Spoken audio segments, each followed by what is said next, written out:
This podcast is sponsored by nobody. Hey dudes, welcome to Splat from the Past, the only 80s themed horror sci-fi show where things can get totally radical. Now, I am so excited for today's guest because I will be talking to a singer, actress, teacher, an all-around talented lady, and I'm talking about Beverly Bremers. You all know her for her classic 1972 hit, Don't Say You Don't Remember. And I love that song. I always have, and it's going to be an honor to talk to her today. And she's also an actress. She did Hair on Broadway. She did a lot of TV movies back in the 70s. She was in Journey into Darkness with Mark Singer. And she also, Journey from Darkness, I should say. Also, Conspiracy of Terror, Once Upon a Time at Brothers Grimm. She did voices for Cow and Chicken. She guest starred on Veronica Mars. And she also teaches vocals to kids. And it's going to be a great conversation today. I cannot wait. Also, too, God, this has been just a crazy week. You know, Joe Flaherty dies this week. An interview I was supposed to have got postponed. My cardiology appointment gets postponed. Hopefully, this weekend will be a lot more relaxing and smooth sailing. But I'm remaining hopeful and never giving up. Also, tonight I will be dropping Ask Tommy number 5, where I answer frequently asked questions from listeners and guests. So keep your eyes peeled for that. It's going to be a toe curler. So yeah, here is my interview with Beverly Bremers.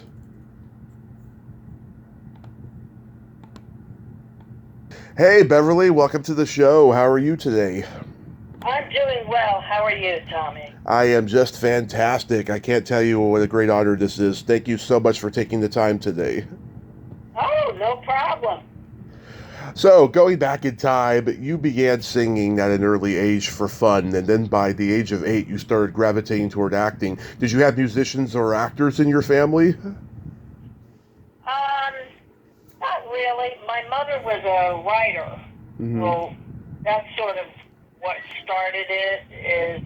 My father was in advertising, but my mother sent me to acting school when I was 8 because she figured at the very least I'd learn some poise. But I think deep down she kind of wanted me to act. And I dabbled in singing, just entertaining my family. Nobody ever took it seriously. I see.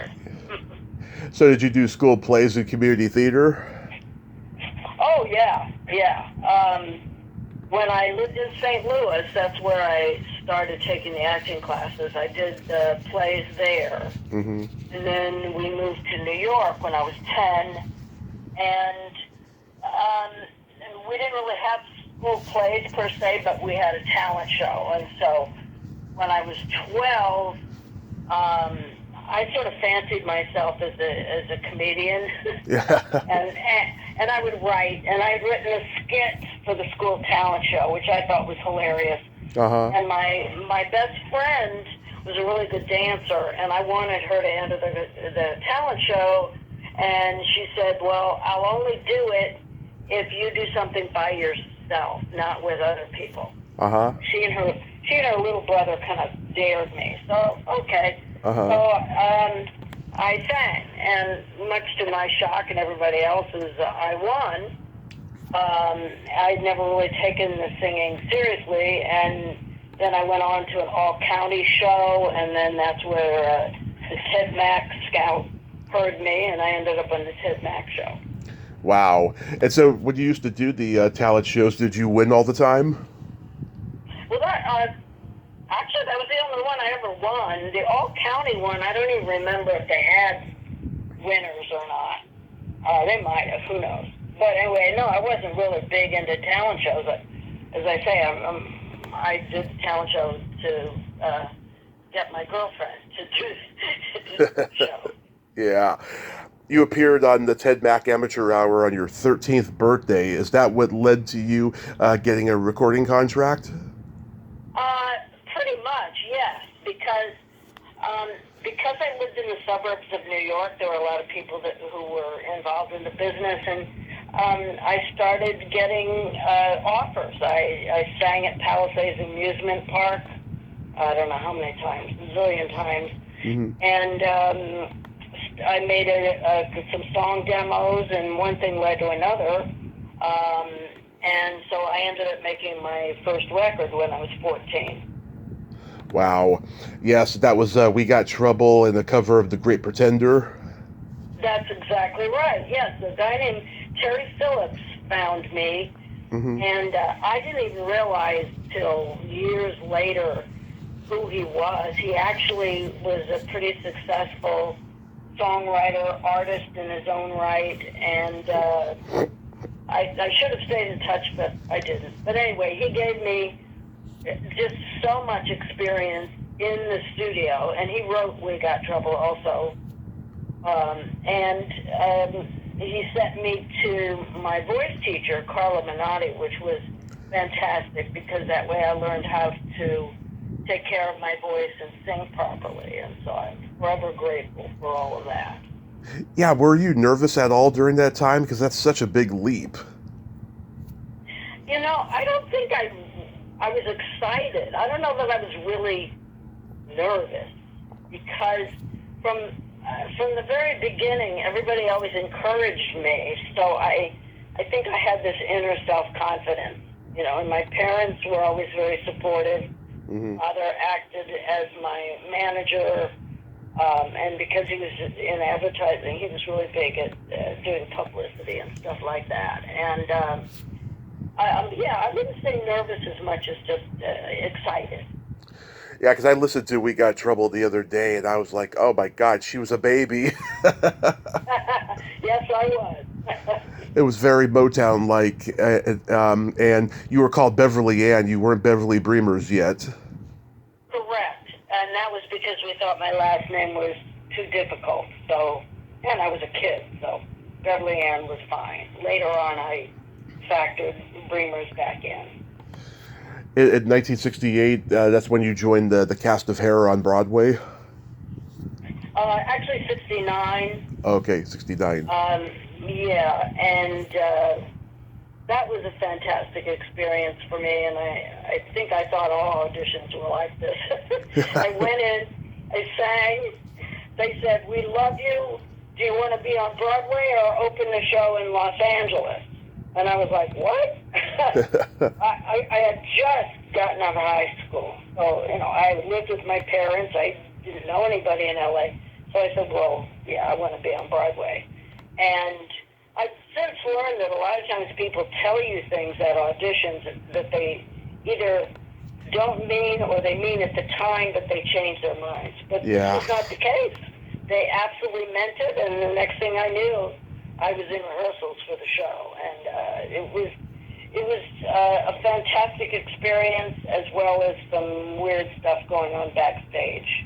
That were like kind of opposite to what the show represented. So you were there the same time as Keith Carradine and Shelley Plimpton? Oh yes, I was. Oh yes, I actually went out with Keith a couple of times, and.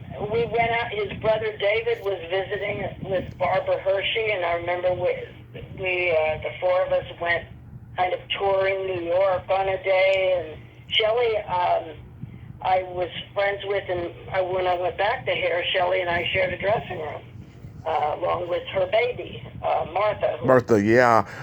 I'm currently trying to get Shelley on here, but she hasn't been very responsive. All she did was send me a friend request on Facebook after I DM'd her.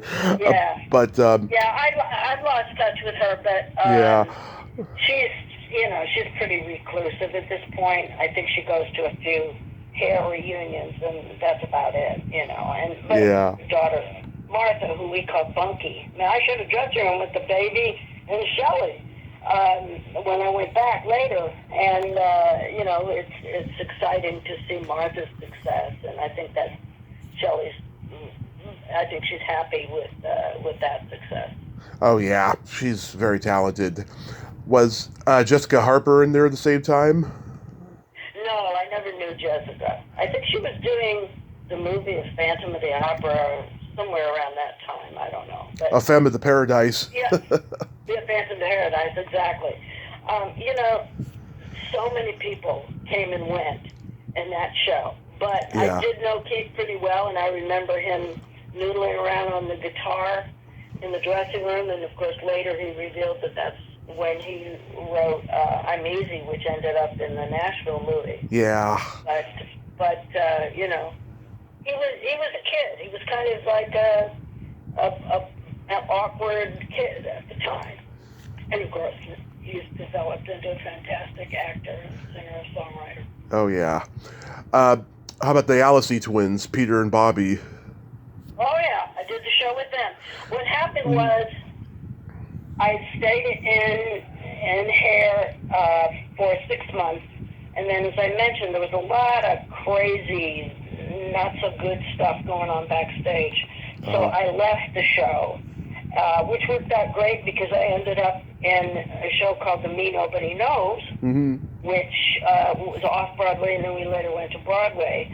And then, I don't know, the casting person from Hair apparently didn't read my bio in the program and said, "Oh, you'd be perfect for Hair." And I was like, well, yeah, I was already in it. But they never let me play Sheila, which was the part that I felt I was born to play. I always understudied Shelley, and right. Chrissy, and a zillion other parts. So it always bugged me. So, of course, they dangled that carrot, and at first I didn't want to go back, but finally I said yes. So I went back into the show, and I was actually in the show till it closed. And then I worked with all kinds of people, the Alessi twins, Heavy Castro, Ted Lange. Oh, yeah. From Love Boat. A bunch of people, and Shelley came and went, and so she was back. There were a bunch of people that, Robin McNamara. There were people that either came and went or were in the show later, and it's kind of funny for me because sometimes I have to think, okay, which time was I in the show, Yeah. But yeah. It was when I went back, it was a great experience. So I was in the show till it closed. Yeah, I had Peter and Bobby on during the pandemic. They were great guys. They sent me some autographed CDs. Oh, yeah. Yeah, they're great. And, of course, they met Peppy in the show, and that's when they formed their band, Barnaby Bye. Right. Because of that experience. But, yeah, it was fun. The guys were fun. And I was one of the few people who could tell them apart. So when you do The Me Nobody Knows, you worked with a very young Irene Cara. Yes. Yeah, what was she like at that age? Oh, she was a very self-confident, just fun little girl. And she copied everything that most of us did. Yeah. She was really, but she and a boy named Robert Grant, this was already their second Broadway show. They were very experienced performers, and Irene had been performing since she was like 3 years old. So of course. She was an old pro. But no, she was a darling little girl, and we had a great time. Yeah, God, I was just so devastated when she passed. I hope we get closure as to why, and as to why she left the business, because she was such a superstar at such an early age. One can only imagine what happened. Yeah, the music director of the show had stayed in touch with her more than I did over the years, and he told me a while back that she became very reclusive, and he didn't really understand why, but she made a lot of money. She sued a record company, and so she was living comfortably, and she was active at the time. She had formed a group. I think she was recording a group, producing their record, and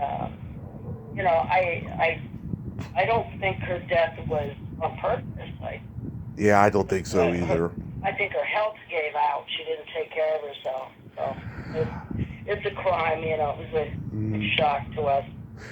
And we feel like almost everybody from that original cast has passed away, which is extremely sad. depressing.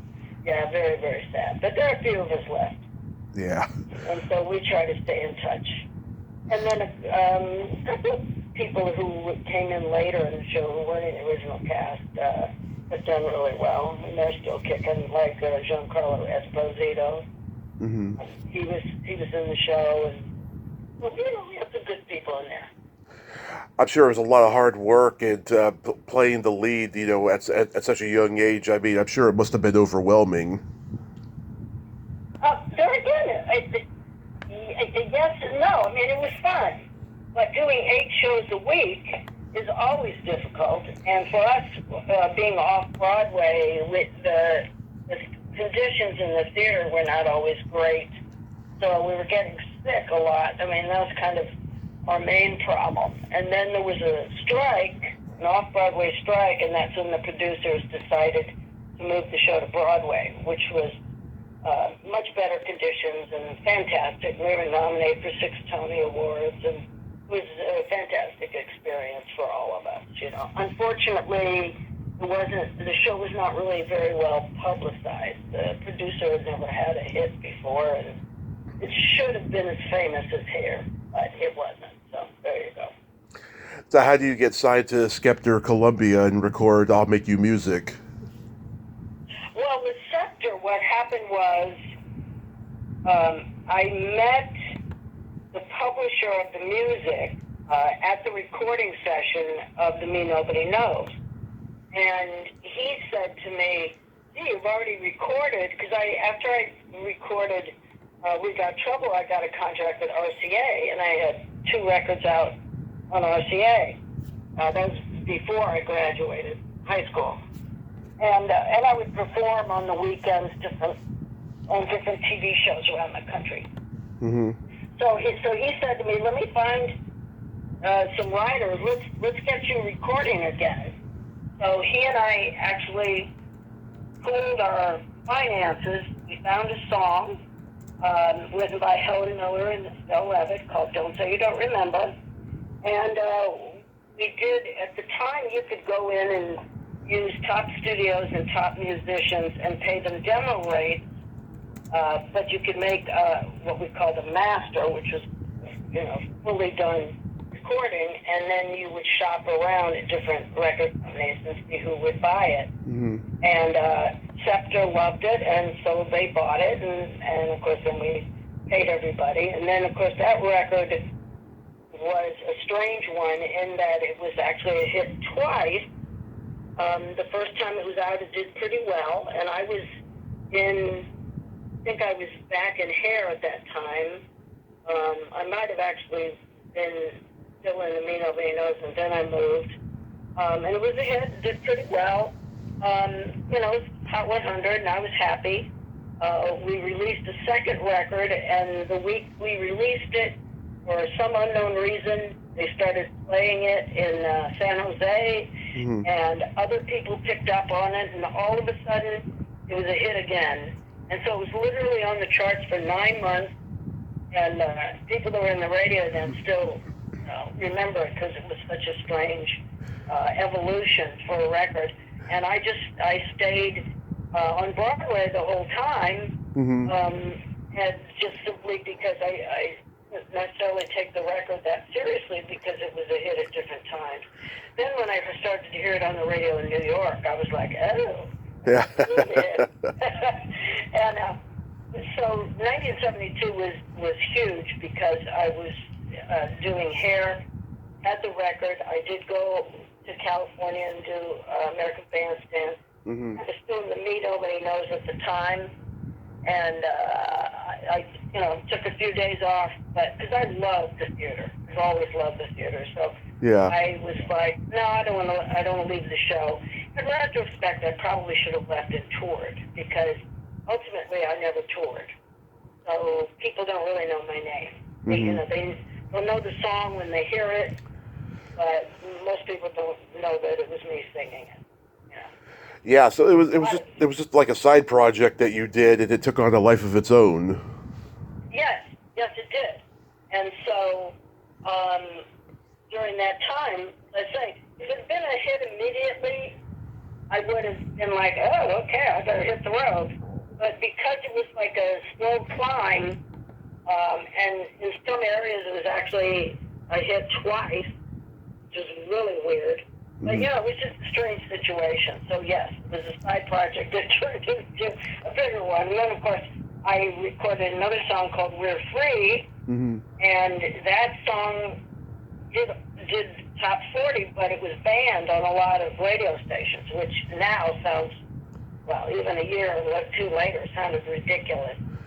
It's a great song, though. You remind me of Janis Ian on it. Your voice is just so velvet. Oh, really? Oh, yeah. That's nice. Yeah, I always liked Janis Ian.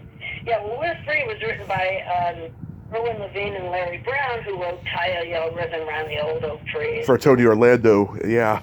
Yeah. And we all thought it was going to be a hit. It was about being in love and living together and not being married. And at the time, we thought this is, you know, that's what everybody's doing. But apparently the radio stations didn't agree. So it was never played on the coast. It was a huge hit in the South. It went country also. And the Midwest, Canada, you know, it was a hit in a lot of places where you would think they would have banned it, but they didn't. Very weird situation. But anyway, I had that out. And so during that time then, we decided we wanted to do an album with the two singles on it. And so that begat I'll Make Your Music. Whose idea was it for the album cover? Oh, the album cover was a total accident. I did a bunch of pictures actually in another outfit, which we thought was going to be the cover.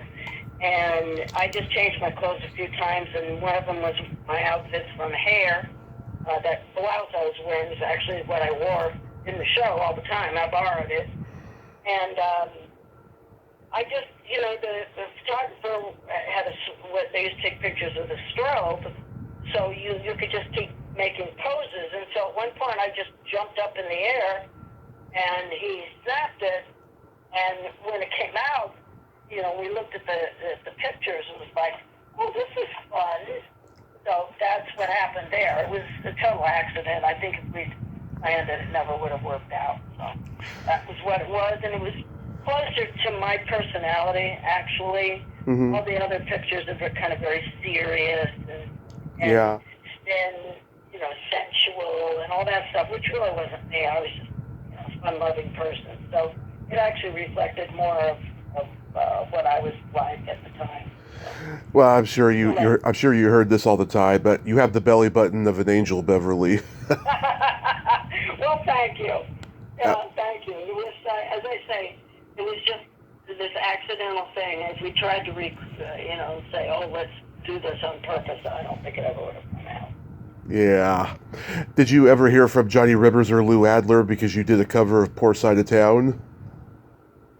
No, not directly, but I did work for Lou Adler because I did a show called The Rocky Horror Show, right? Which he produced. So, you know, I saw him every once in a while. I don't know if they were ever, Johnny Rivers was ever aware of it, and I don't think it ever occurred to me to try to contact him. But it happens to be one of my favorite cuts on that album. I love Puss. Yeah, Johnny Rivers is fantastic. You went on the David Frost show, American Bandstand, the Mike Douglas show. Anything stand out about those experiences? Well, I also did the Tonight Show. Okay. Yeah, Mike Douglas and Dick Clark were my favorite. Dick Clark, you know, when I went to California to do the show, one of the things that struck me most about him that most other hosts don't do is they had wine and cheese in the green room before the show, and he would come in and talk with everybody. So by the time it was time to tape, we already knew him. You know, he wasn't a stranger.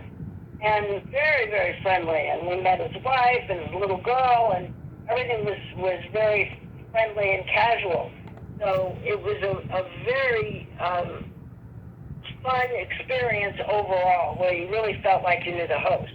Now, Mike Douglas, and I did that show about 4 times, he didn't come in the green room, but he was also extremely friendly and warm. And when I was on his show, I actually forgot I was on TV. That's how much he puts his guests at ease. Yeah. You know, there's a studio audience. You sort of forget they're there, and you just chat, and it was a great experience. I really enjoyed those the most.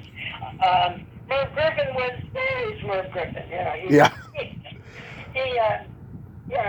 was nice. And then the Tonight Show I never did with Johnny.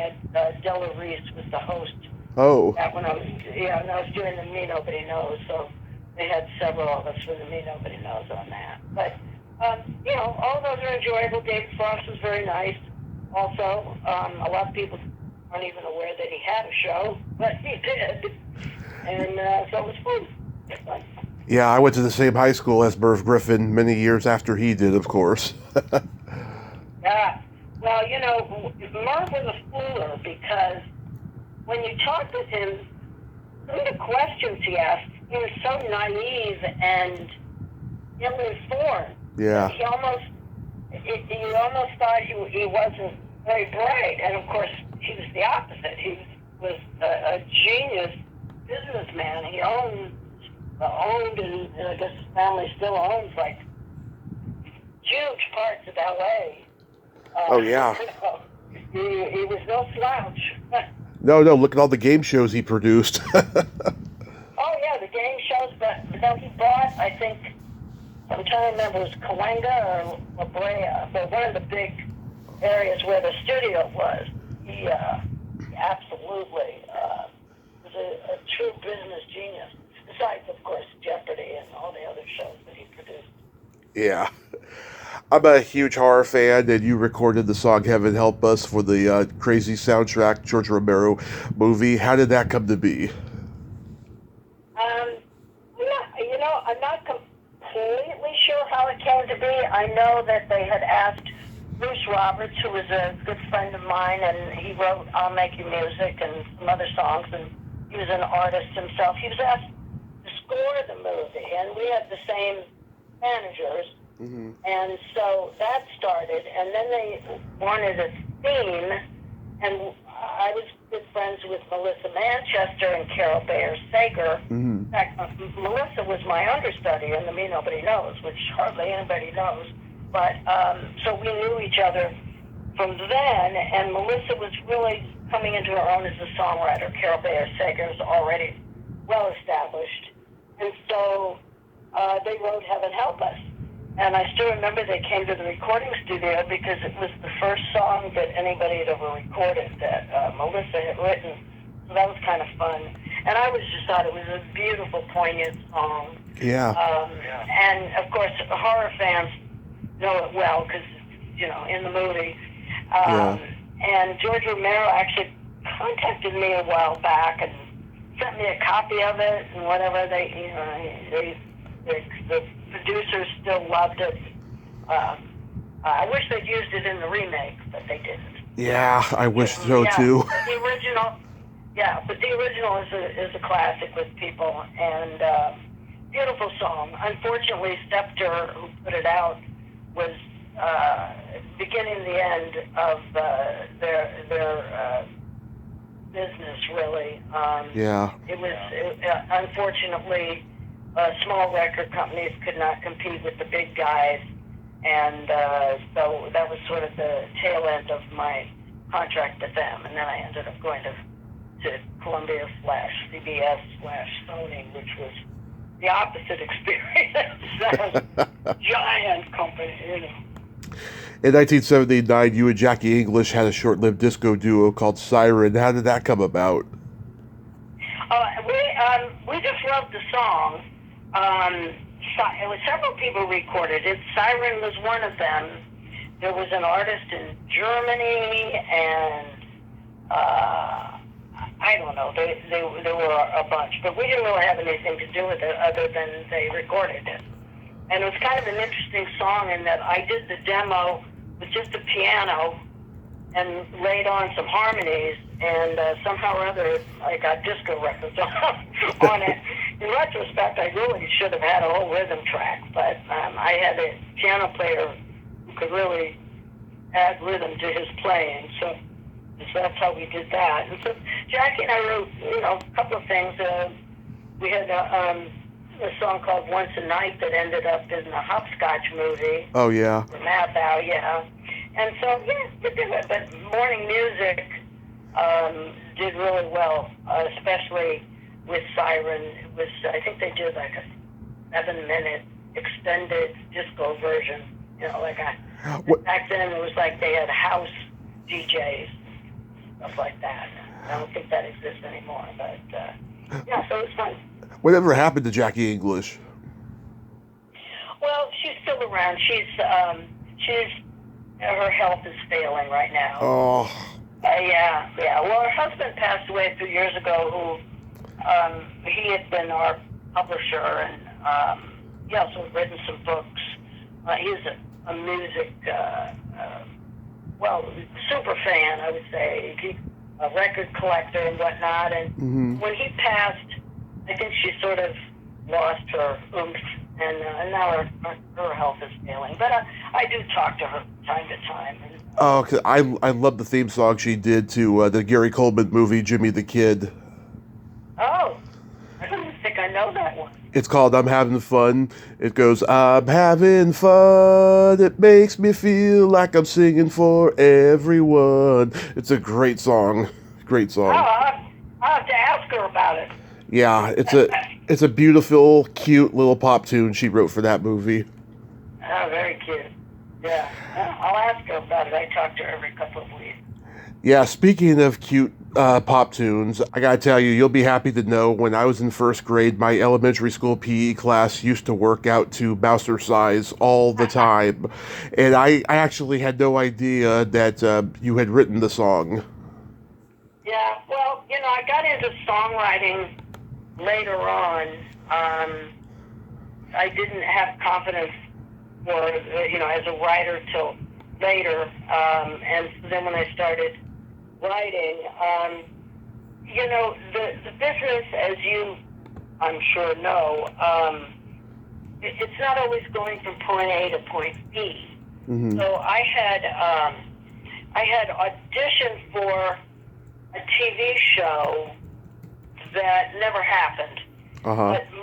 But Mike Post, who you probably know, he's written all those great, Rockford Files theme songs. Greatest American Hero. I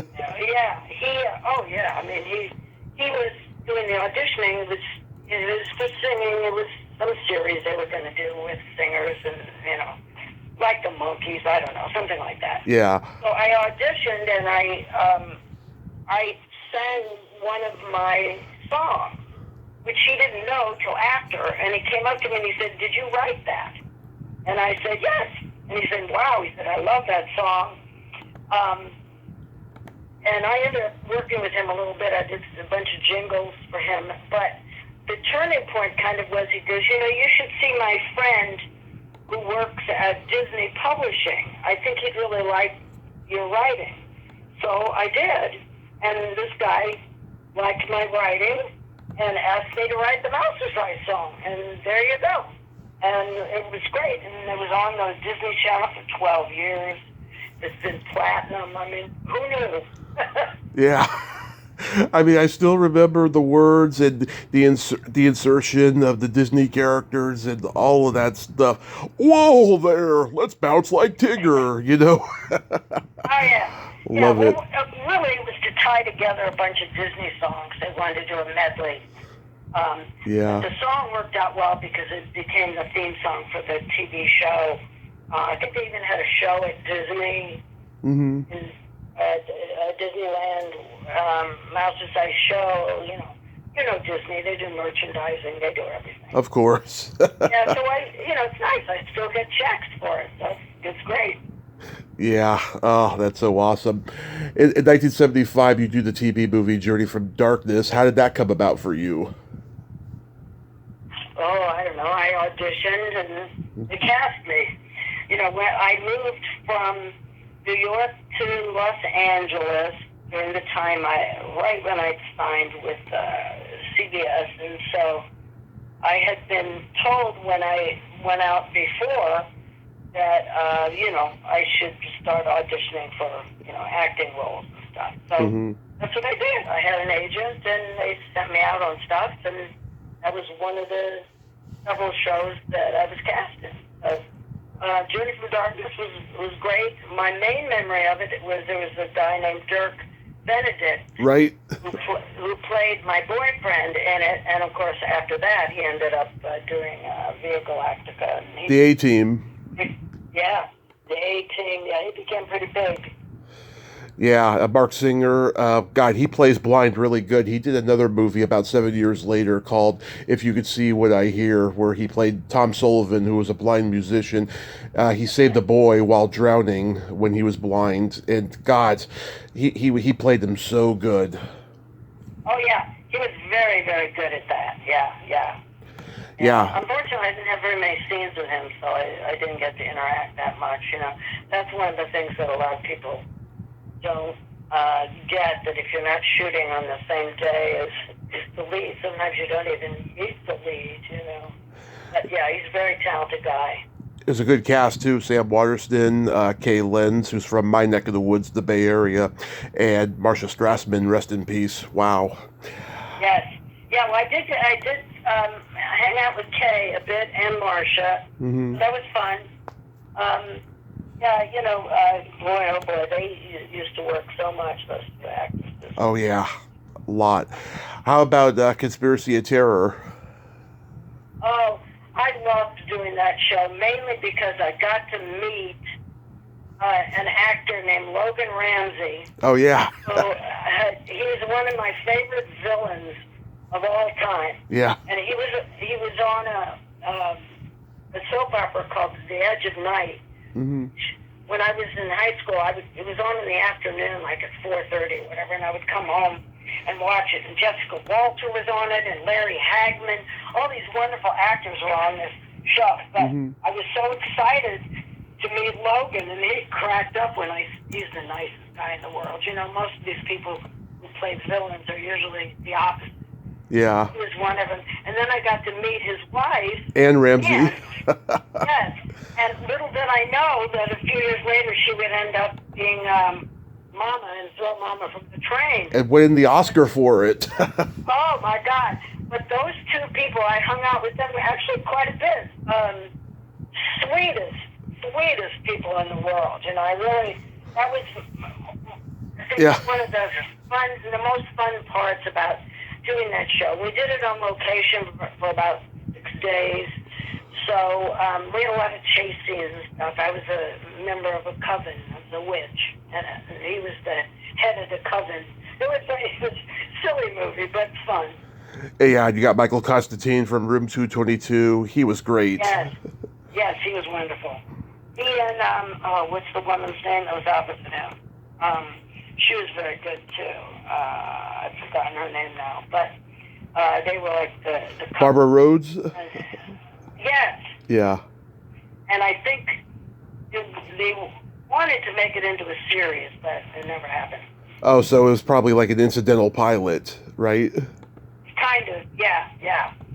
It was a 90-minute movie. Back then they did all these TV movies. Yeah. Some became series. But, yeah, I think they were thinking about making it into a detective series, with the two of them. But never happened. Once upon a Brothers Grimm. How about that one? Well, that was fun. That was might have been my first thing, and it was taped, not filmed, so it was a little different. I didn't have that big a part in it, but I really enjoyed working with Dean Jones. Yeah. And he sort of took me under his wing and was giving me little camera tips, how to find my light, just like the theater, and very nice guy. Yeah, so I really enjoyed doing that. Every little experience has its own merit, Yeah. I had a lot of fun doing that. Another great cast. You got Ruth Buzzy, Paul Sand, Terry Garr, R.D. Johnson, Cleavon Little, Sorrel Book, who played Boss Hogg on the Dukes of Hazzard. Oh, yeah. Unfortunately, I didn't really meet with them. It was mainly Dean Jones and Paul Sand were the ones that I worked with on that. There again, as I say, and that show in particular had so many vignettes. So basically, Grimm stories, Yeah, you're doing these TV movies with iconic casts. Did you try to get into big theatrical movies? I don't know. So much depends, especially back then, on what calls your agent gets and when they send you out or if they submit you or whatever. Yeah. So I don't know that I ever did. I did do another show that I really enjoyed, mainly because Sheldon Leonard was the director. Oh, yeah. You probably remember. It was called Not Now, Norman. Uh-huh.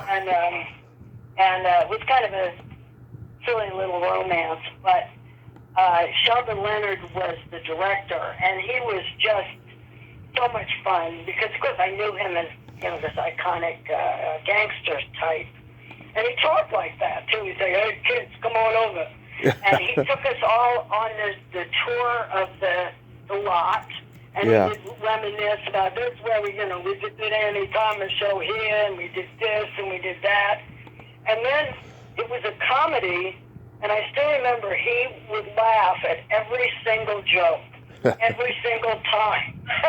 And I remember when we were shooting, he had to control himself because he would laugh out loud at all the jokes. He was very funny, fun guy. Yeah. I got to work with a lot of fun people that way. Yeah, you got into voiceover. You did the cartoon Cow and Chicken. Another guest of mine worked on that, Candy Bilo. Love her. Right. Yeah, I got to work with her. I didn't really get to know her very much because, you go in and you're there for about 2.5 hours, and then you're done. Of course, she was a regular on the show. I had studied with Charlie Adler, who was the star of the show, and he brought me in along with the director, which was great. Loved that. And a lot of people don't know, but Charlie was a theater guy. Mm-hmm. That's kind of how I knew him. Before he ended up getting into cartoons, Yeah. But genius comedian. Candy also, wonderful performer. Yeah. I also saw that you interviewed Harriet Schock. Yes. Who I know back in L.A. we were in some songwriter groups together, and so I knew her. And then my buddy Michelle May. Michelle who? Maisie. May. Oh, Maisie, yeah. I know her as Maisie. Yes. Yes. We were in a show together for a year in L.A. called Menopause the Musical. Nice. Yeah, I adore Maisie. I've had her on twice. The first time we talked over 2 hours and 30 minutes because she had a lot to say about Robert Altman in that one. And we became fast friends. We've talked unrecorded. We just have the funniest conversations. Oh, yeah. Yeah, I haven't talked to her in a while, but she's a hoot. And very talented lady. And we had a lot of fun doing the show together. She's just, she's a treasure. She sure is. So now you're inspiring me to call her. I hope you do. I hope you do. Tell her I said hi. I'll call her soon. Okay. Veronica Mars, you played a nurse on that. How was that? Well, that particular experience was great, but the business is hurry up and wait, and I didn't get to talk to Kristen Bell very much because she was shooting. I spent most of my time in my trailer. It was on location at her hospital, and they kept, I was in the trailer. I went through all my busy work and whatever, and I finally called the assistant director and said, could I please go into the hospital and, get ready for my scene, which they did. But, I waited for 12 hours to do my scene in full makeup and costume and whatever. But it was great because I did get to talk to Kristen a little bit, and that was when we talked about singing, because at the time, I don't think anybody knew that she sang. And then, of course, after that, she ended up doing Frozen. Yeah. And then I went back, I did the show a second time, same scenario. Sitting in my trailer for 12 hours. But that's, that's the unglamorous part of the business. Is they call you in super early to get you all ready, and then you wait around forever and ever and ever. But it was a very enjoyable experience, of different directors and, a fun show. So that was during that time when I lived in San Diego, so they shot that in San Diego. So Nice. Yeah, so that was fun. So you mentioned the Rocky Horror Show. So, what year did you do that? 1974. Oh, you did it right at the beginning, just before the movie. Yes. They were actually shooting the movie when I did the show, and so Meatloaf and Barry Bostwick would come backstage and hang out, but they had already left the show because they were shooting the movie. I met Barry. He's a funny guy. Oh, yeah. They were fun. They just wanted to hang out. He also went to my high school. Yeah. Yeah. Have you talked with him? I met him at a convention back in 2017, and I told him I never got to beat our rival football team, and he told me I was a disappointment. That's funny. Yeah, he's a very talented guy. I went into the show as a replacement. There was a girl named Abigail Hannes who was in the original, so she's on the original cast album at the Roxy. And then I went in after that, and Tim Curry had left, and my friend Paul Jabara had replaced him. And I'd already done Hair with Paul. He was in the original cast of Hair. And so it was kind of fun to be reunited and do a second show with him. And of course, I don't know if you know about Paul Jabara, but he's also an extremely successful songwriter. His most famous song being Last Dance with Donna Summer, but his ton of songs like It's Raining Men, and he's a very, very talented guy. So so I got to do the show with him and several of the original cast members. Yeah, there was a woman from the London stage show and the movie I interviewed, Annabelle Levington. Does that name ring a bell? No, we didn't have any of the London cast other than originally, and but I know a couple of people that were still from the original Roxy cast in it, and it was fun. It was a fun show. Hard to do because they had a lot of back-to-back shows. I mean, we on Saturday night and Sunday we had like 45 minutes in between shows. So we basically scarfed down some food from the kitchen. L.A. was such a magical time at that time because there was no internet. Everybody knew each other. It was a small community. It's just like, oh my God, it just sounded like it was so much better than it is now, Yeah, well, I haven't been to L.A. in a while, so I moved to Orange County, so I only went to L.A. when I needed to. But I used to live in Hollywood, right in the middle of everything, so it's changed over the years, of course. I mean, every place changed, and you can't go back, and say the same in New York. New York's not what New York used to be either. That's the evolution of life. Of course. So when you did Menopause, did you work with Cindy Williams? Cindy Williams? Yeah, she was in Menopause the musical. Oh, really? Where did she do it? I believe she did the Las Vegas one. Oh, okay. Yeah, no, I actually saw the Las Vegas one, but she wasn't in it. The thing with Menopause the musical, it was a very successful show, and the casts were all over, and they even shifted casts. Like someone would come in and visit, for like a month while someone else took time off, and so it was ever evolving. But we were the LA cast at the Coronet, theater, and so Maisie was in the show pretty much the whole time, and then she did a couple of other companies of it as well, including Ireland, I remember. Yeah, the only other person I know who was in Menopause was Megan Kavanaugh. Oh, Megan replaced me. Okay. What a small world. I love her. Yeah, she's great. She's great. But yeah, I was in the show for a year, and then it was time to go. So she came in. Wow. Replaced her first mother. Yes. Yeah, Cindy was scheduled to be on the podcast last spring, but she died last January, so I was just, oh my God, devastated.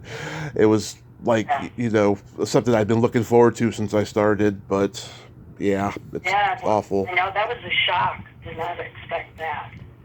Yeah. You never know. Yeah, you never know. How long have you been teaching now? I don't know, 30 years or something like that. I started, actually more than that. I started in LA, started with the teaching of singing, mainly live.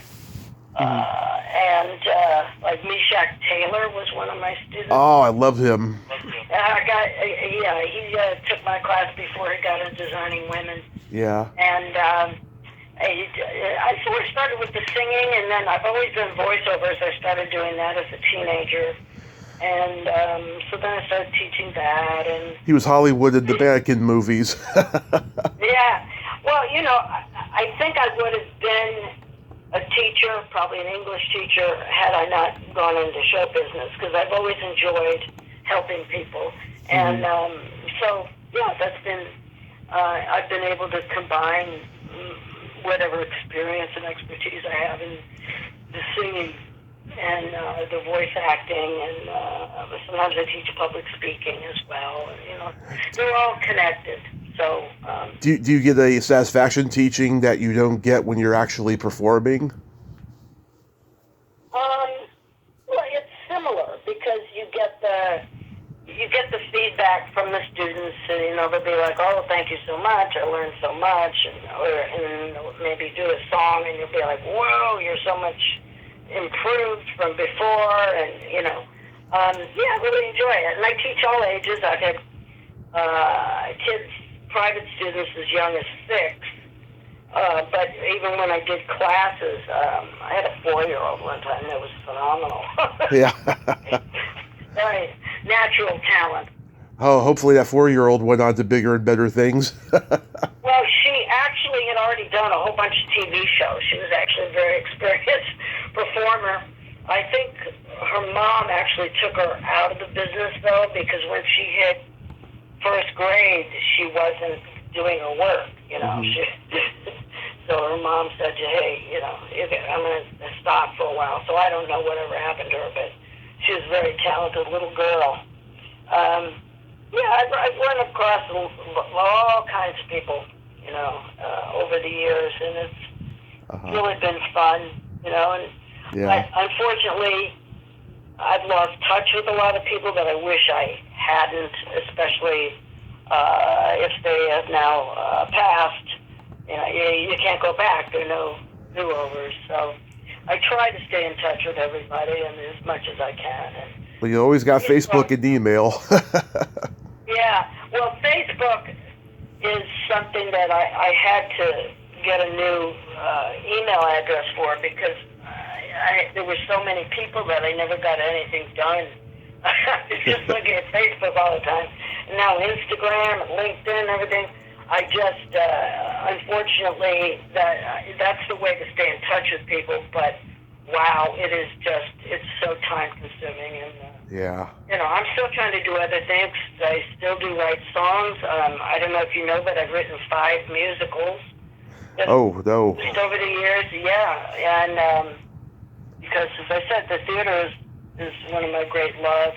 So I have all those shows. My last one, it was a Christmas show, and I got a publisher for that. And so luckily, it gets performed every year pretty much around the world. It's a musicalized version of Gift of the Magi, which was the old Henry story. Nice. And So that's very rewarding to hear other people sing, like the songs that I worked hard on. Right.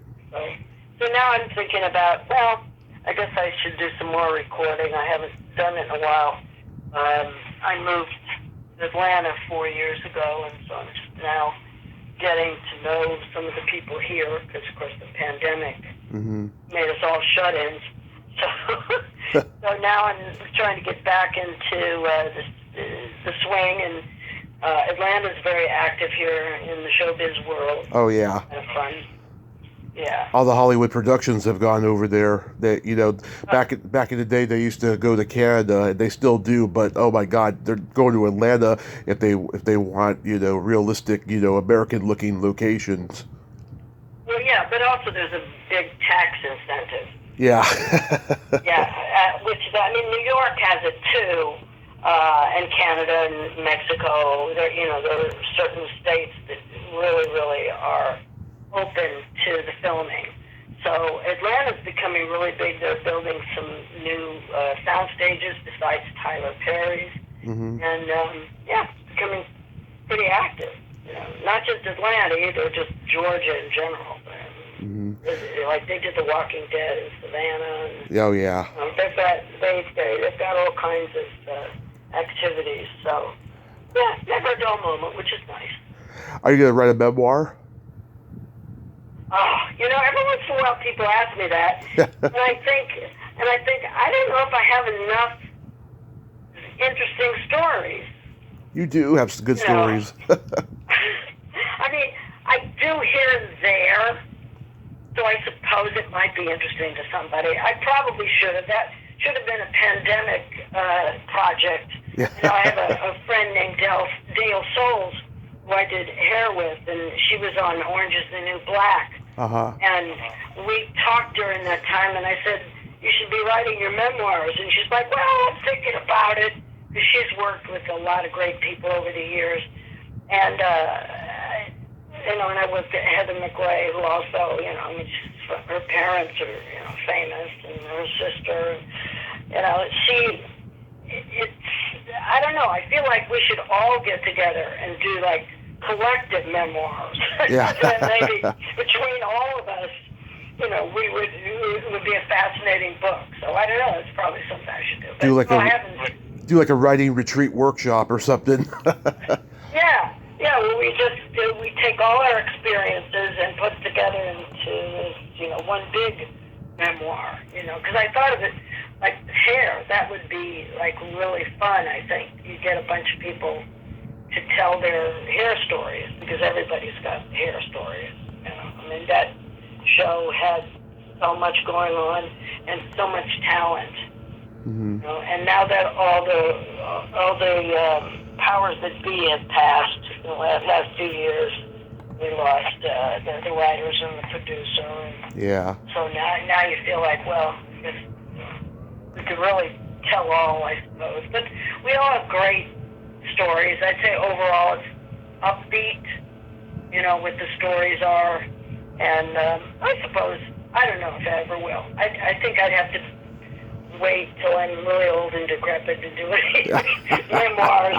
I don't feel like I'm old enough yet, although I'm getting up there. But we try to forget about that. So real quick, we gotta play my secret silly game. This is a series of silly slumber party questions. It's no win or lose, it's just pure fun. And how the game works, Beverly, is I ask you the question, you answer it, and then you ask me that exact same question and I answer it. And feel free to comment on the answers, because they might be funny. Oh, okay. Beverly, are you ticklish? Pretty ticklish, yes. In certain parts of my body. Yeah. Are you ticklish? Oh, yes. If you tickle me without warning, though, I might hit you in the groin. Okay. What's your favorite part of the body? It could be anything. Oh, favorite part of the body. I would have to say my head. Okay. That's an interesting one. What's your favorite part of the body? This probably won't surprise you, but the belly button. The belly button. Oh, you're belly button man. All right. Oh, yes. Are you an innie or an outie? I am an innie.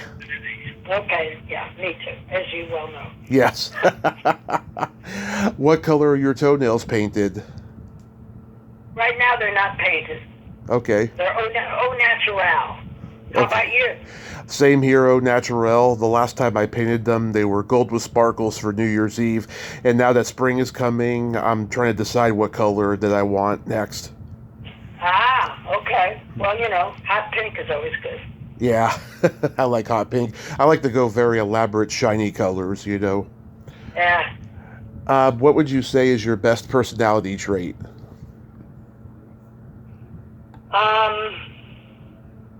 Sense of humor. I think I have a pretty good sense of humor. You do. Thank you. And I suppose that's your answer as well. Well, yes, but I'm a Gemini, so I have empathy and I have no filter. Oh, that gets you in trouble. No filter part. Yeah. Yes. If you could have anything named after you, what would it be? If I had anything, what? Anything named after you. Oh, named after me. Mm-hmm. A theater. I love the theater, so that would be fun to have a theater. You have the perfect name for a theater, so I agree. Thank you. How about you? Vibrator. Oh, now I like that. That's a great answer. Oh, yes, I call it the Tommy Chatsy. Yeah, that's good. I like that. And then my favorite question, is there a stinky smell that just makes you gag? Yeah, sulfur. Oh, that's the worst. I'm actually allergic to sulfur. Yeah, I just, every once in a while, I'll pass some place. I don't know if it's a factory or what, but the smell is just overpowering. It's just horrible. Yeah. And then for me, it's either farts or feet. Yeah, I guess those could be bad. There could be some VO, too, that's not very fun. Of course. Well, those are some of my memories of hairs, because that was during the au naturel era where people didn't wear deodorant. Yeah. Sweating on stage with them was definitely a challenge. So, yeah. So that would be my second answer, would be VO. Yeah. And I have a joke for you. Okay. What do you call a boy that doesn't masturbate?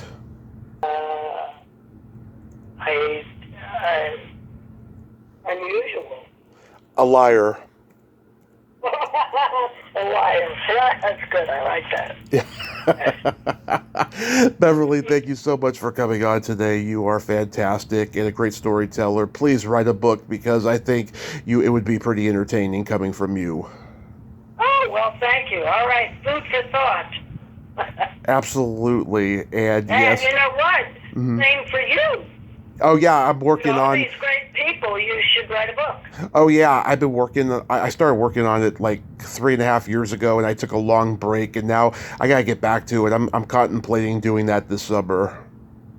Yes. Well, what I know from writers who have done it is you have to set aside a time every day that you don't do anything else. That's your writing time. It's pretty much the only way you're going to get it done. Yeah. Okay.